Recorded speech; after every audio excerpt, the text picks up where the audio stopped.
महावीर स्वामी परमात्मा के चरणों में कोटि कोटि वंदन। किरनार मंडल श्री लेमिनाथ दादा के चरणों में कोटि कोटि वंदन। आहोर के गौरव घोड़ी पार्श्वनाथ दादा के चरणों में कोटि कोटि वंदन।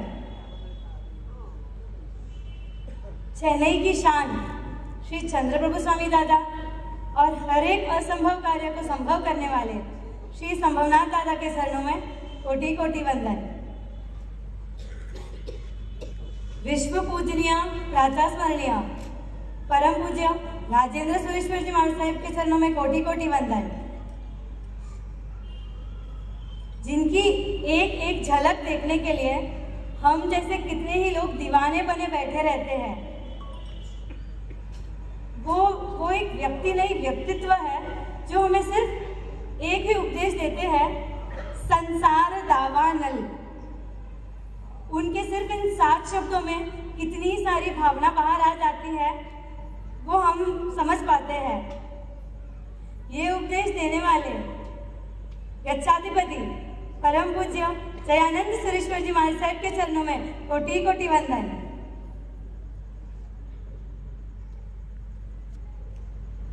जब मेरे भाव हुए, मैं अभी तक डाइसी थी, भाव इतने पक्के नहीं थे, लेकिन 90% या 95% समझो पक्का कर लिया। और परमात्मा की इतनी कृपा हुई कि उसी वक्त चेन्नई में मेरे विद्यागुरु परम पूज्य मुनिराज श्री गुणहंस विजय जी महाराज साहब का पदार्पण हुआ। उनके बारे में अगर मैं बोलने जाऊं तो शायद पूरा जीवन निकल जाएगा, लेकिन सिर्फ 2 बातें बोलना चाहूंगी। उन्होंने मुझे जो सिखाया, गच्छ का भेद रखे बिना सभी जीवों के साथ, सभी महात्माओं के साथ कैसे एक जैसे रहना, और ये सिखाने के लिए उन्होंने खुद क्या किया। वो खुद 4 थुई के महात्मा है, मैं 3 थुई की संप्रदाय में दीक्षा लेने वाली हूँ। ये बात उन्हें अच्छी तरह से पता थी, फिर भी दिन के एक साथ कंटिन्यूस 6 घंटे, दिन के 6 घंटे कंटिन्यूस मुझे देने के लिए एकदम रेडी। बस उनको एक ही था, महावीर की संतान हो, कोई भी गच्छ में जाओ, मुझे उससे मतलब नहीं है, बस पढ़ो। उनकी कृपा से शासन समझ पाई। आगे जाकर जिनकी परम कृपा दृष्टि मुझ पर पड़ी, मेरे भाई महाराज साहब, परम पूज्य मुनिराज श्री अक्षय विजय जी महाराज साहब। मैं उपदान में गई थी और सडनली भाई महाराज साहब किसी से बात नहीं करते थे। वो अपने दीक्षा से पहले हम सब बहनों से बहुत स्ट्रिक्टली रहते थे, और दीक्षा के बाद किसी से कुछ भी बात नहीं करते थे। उन्होंने सिर्फ पता नहीं उन्होंने क्या देखा, उनका मुझ पर मुझसे ज़्यादा विश्वास था, इसलिए आज मैं इधर खड़ी हूँ। तो उपचार के बीच एक बार कोई बुलाने आया कि रितिका बहन कौन है, तो मैंने बोला हाँ बोलिए मैं ही हूँ। बोला कि अक्षय विजय जी हमारे साथ बुला रहे हैं। मैं पागल हो गई कि ऐसा क्या हो गया। और उस दिन से पिता के समान राइट और रॉन्ग का नॉलेज, कहाँ कैसे किसके साथ रहना, शासन में किधर भी जाओ, कहीं भी जाओ, शासन तुमसे क्या एक्सपेक्ट करता है और तुम्हें शासन से क्या एक्सपेक्ट करना चाहिए, हर एक चीज़ का छोटे से छोटा बड़े से बड़ा ज्ञान देने वाले, उधर से इधर लाने वाले परम पूज्य मुनिराज श्री अक्षय विजय जी महाराज साहब के चरणों में कोटि कोटि वंदन। मेरे उपकारी परम पूज्य साध्वी जी श्री शुभम यशाश्री जी महाराज साहब के चरणों में कोटि कोटि वंदन। पूज्य मुक्ति विद्याश्री जी महाराज साहब के चरणों में कोटि कोटि वंदन। पूज्य मुक्ति अभयाश्री जी महाराज साहब के चरणों में कोटि कोटि वंदन। गुरु मैया पूज्य वसंतवाला श्री जी महाराज साहब और पूज्य मुक्ति प्रज्ञा श्री जी महाराज साहब। वात्सल्य और डिसिप्लिन का यूनिक कॉम्बिनेशन, न जाने कैसे जितनी मैं टेढ़ी थी उतनी आज सीधी बन पाई, तो शायद उनके कारण। उन दोनों ने बहुत बहुत सपोर्ट किया, राइट नॉलेज भी दिया और साथ में घर की कमी मुझे फील ना हो वैसा हमेशा ध्यान रखा।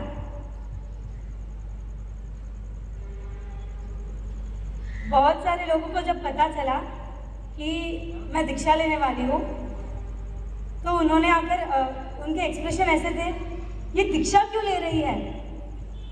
आप सोच सकते हो जैनों में उनके भाव ऐसे हैं जैसे उनको लग रहा है diksha is a decision out of depression, लेकिन नहीं, diksha is not a decision out of depression, it is a decision out of maturity, it is a decision out of vivek and jagriti. बहुत सोच समझकर व्यक्ति दीक्षा का जीवन अपनाने जाता है। समझने के लिए सिर्फ एक छोटा सा एग्जाम्पल दूंगी। इसकी भूमिका, बचपन से ही मम्मी की इच्छा थी कि मैं पढ़ाई में जुड़ूं, तो पाठशाला जाते थे और स्वाध्याय चलता था। नवतत्व वगैरह ग्रंथ जब पढ़ने का आया, कहीं ना कहीं आत्म तत्व को जानने का मौका मिला। विश्वास नहीं होता था, शायद जान लिया पर मानने में बहुत समय लगा। आजकल के हम लोग यंग जनरेशन ऐसे ही होते हैं, किसी की बात सुनते नहीं, हमें हर एक चीज़ अनुभव करनी पड़ती है। ऐसे ही हम किसी की बात नहीं मानते। तो वैसा ही कुछ मेरा भी था। ऐसे ही फेथ नहीं होगा, आत्मा क्या है, क्यों है, अनित्य कैसे है, सब जानने के लिए मन में बहुत चिंतन चला, कहीं ना कहीं मान्यता में भी बैठा। और फिर एक आध्यात्मिक महात्मा का योग हुआ जिन्होंने कुछ बातें समझाई। मैं आप सबको एक चीज पूछना चाहती हूँ, कोई व्यक्ति जिसको स्विमिंग नहीं आती, वो पानी में डूब रहा है, और आप जिन्हें स्विमिंग आती हो अगर उसे बचाने जाओ तो वो व्यक्ति पानी में डूब रहा है। सवाल थोड़ा ट्रिकी है, आप आराम से सोच के बोलिएगा। वो व्यक्ति पानी में डूब रहा है, उसके शरीर में पानी जा चुका है, उसे तैरना नहीं आता, वो अंदर डूब रहा है, उसके शरीर में पानी जा चुका है। अब जब वो डूब रहा है, वो मर रहा है, तो उसको मारने वाला पानी कौन सा है, उसके अंदर का पानी या उसके बाहर का पानी? प्रश्न समझ में आया? वो व्यक्ति पानी के अंदर है, वो अंदर डूब रहा है, उसको वो मर रहा है, डूब रहा है मतलब वो मर रहा है, तो उसको मारने वाला पानी कौन सा है, उसके शरीर के अंदर वाला पानी या बाहर वाला? अंदर वाला पानी। तो जो व्यक्ति, आप सब जब उन्हें बचाने जाओ तो उनके अंदर के पानी को निकालोगे, उन्हें पहले बाहर के पानी से बाहर निकालोगे, बाहर के पानी से बाहर निकालोगे, फिर उनके अंदर का पानी बाहर निकल पाएगा। संसार क्यों छोड़ना है? हमारे अंदर जो संसार पड़ा है, ये आज छोड़ के जाएंगे तभी अंदर के संसार को निकाल पाएंगे।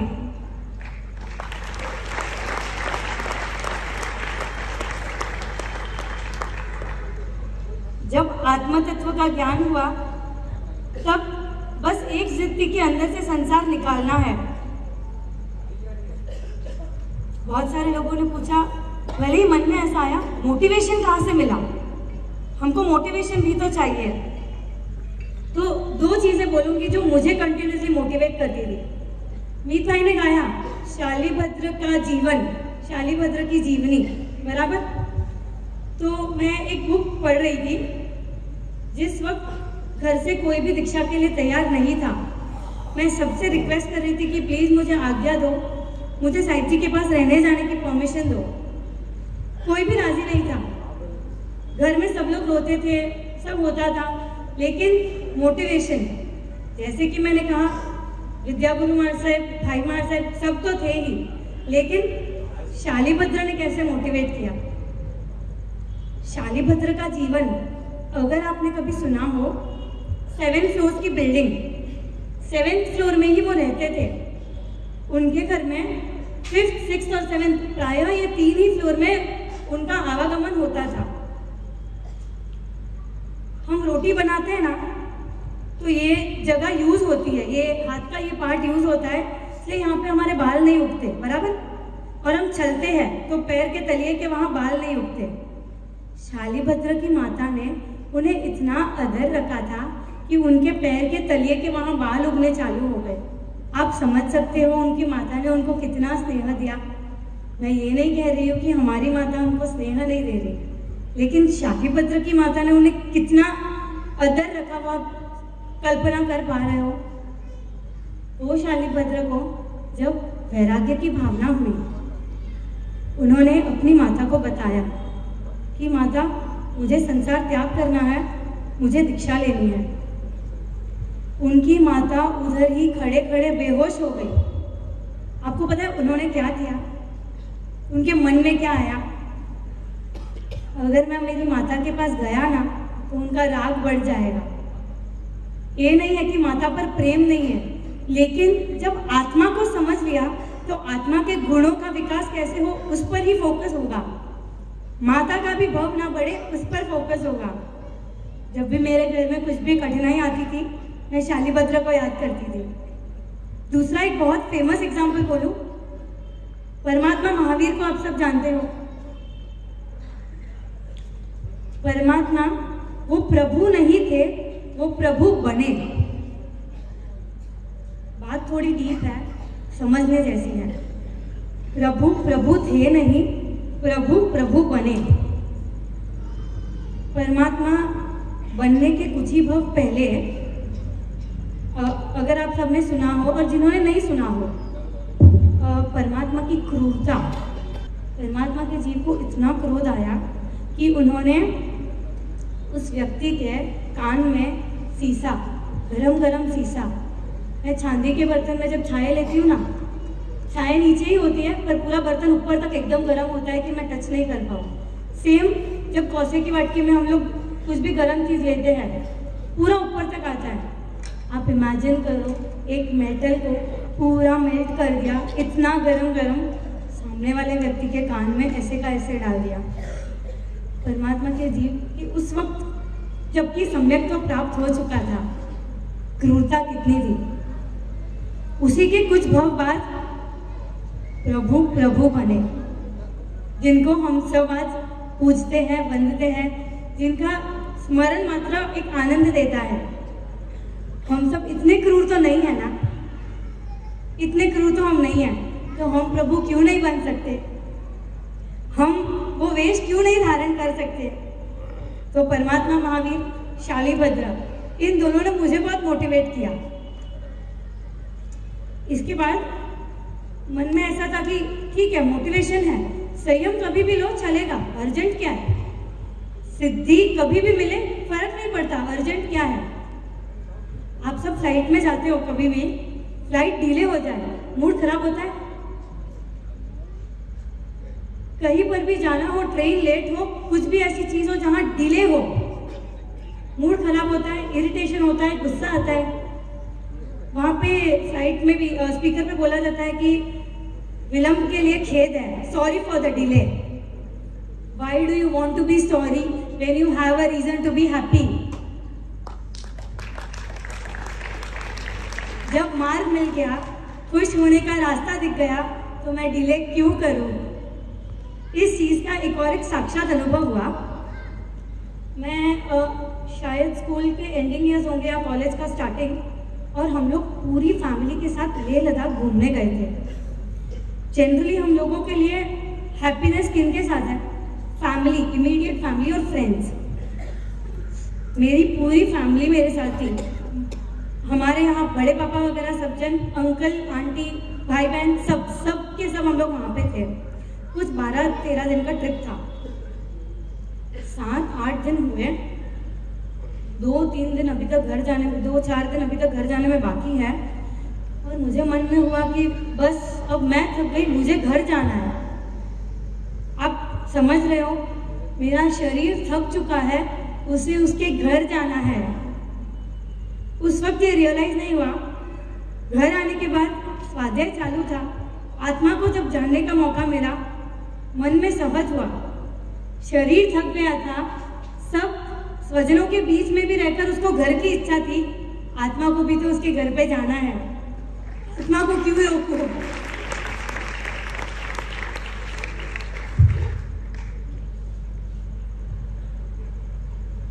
एक चीज आप लोगों से रिक्वेस्ट करनी है, ये सारी चीजों ने मुझे मोटिवेट किया, मैंने आपको बताई। आप सब इसको सुनकर सिर्फ हृदय में मत रखना, हो सके तो शालिभद्र महावीर स्वामी भगवान को अपने जीवन में लाने की कोशिश करना। और मैं अब जब संयम लेने जा रही हूँ, शुरुआत के कुछ साल मेरे लिए बहुत प्रेशियस है। There will be a lot that I need to learn.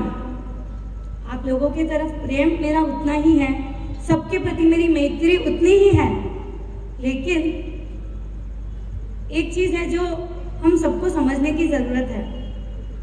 आपके घर का बच्चा जब रेस में पार्टिसिपेट करता है तो आप बाहर से चीयर करते हो या रेस के बीच में जाकर उससे बातें करते हो? बाहर से देखकर चीयर करते हैं। घर का बच्चा जब एग्जाम लिखने जाता है, एग्जाम के पहले ऑल द बेस्ट, एग्जाम के बीच में बातें नहीं, पॉसिबल ही नहीं। मैं जहां जा रही हूँ वो भी एक प्रकार की रेस है, not a race against someone but a race of self motivation. आप सब मुझे यहाँ से ही खूब खूब आशीर्वाद दे। रेस के साथ साथ वो एक एग्जाम भी है। यहाँ पर मैंने जितना भी पढ़ा है मैं वहाँ पे उसे जीवन में उतारने जाने वाली हूँ। ऐसा नहीं है कि मैं नहीं चाहती कि आप सब मुझसे बात ना करें, लेकिन शुरुआत के एटलीस्ट 5 इयर्स हो सके तो वहाँ आकर, जब भी आपका मन हो वहाँ आकर दूर से आपकी बेटी महाराज साहब, आपकी बहन महाराज साहब, आपकी भतीजी महाराज साहब, दोहित्री महाराज साहब, जो भी मैं हूँ, उनको दूर से देखकर उनके वंदन करें और उनका उत्साह और अपना उत्साह ऐसे ही बढ़ाए। इससे क्या होगा, आपने शुरुआत के मेरे जो 5 साल हो गए उसका हर मिनट हर सेकंड बचाकर मुझे बहुत बड़ा प्रॉफिट देने का लाभ होगा। 5 इयर्स के बाद जब हम बात कर पाएंगे, शायद कैसे गुरु महाराज साहब की इच्छा होगी उसके ऊपर, तब आपको पता चलेगा कि वो 5 साल जब आपने मुझे दूर से देखकर मेरा मोटिवेशन बढ़ाया, कितना बड़ा प्रॉफिट था। भावना है, आग्रह नहीं। जैसी आपकी अनुकूलता वैसे आपको करने की पूरी छूट। 26 जनवरी कलीकुंड पार्श्वनाथ दादा के प्रांगण में दीक्षा ग्रहण करने जा रही हूँ। आप सबसे हार्दिक विनंती है कि आपके संघ की लड़की, आपके स्कूल की लड़की, आपके चेन्नई की लड़की, आपके मंडल की लड़की, आपके गांव की लड़की, आप सबकी बेटी एक ही चीज चाहती है कि आशीर्वाद सिर्फ यहाँ से ना दिया जाए, उधर पधार कर इतने आशीर्वाद दे कि मैं इन व्रतों को जिन्हें मैं स्वीकार कर रही हूँ उन्हें वफादारी से निभा पाऊँ। जिन आज्ञा विरुद्ध कुछ भी कहा हो तो मिच्छामि दुक्कडम।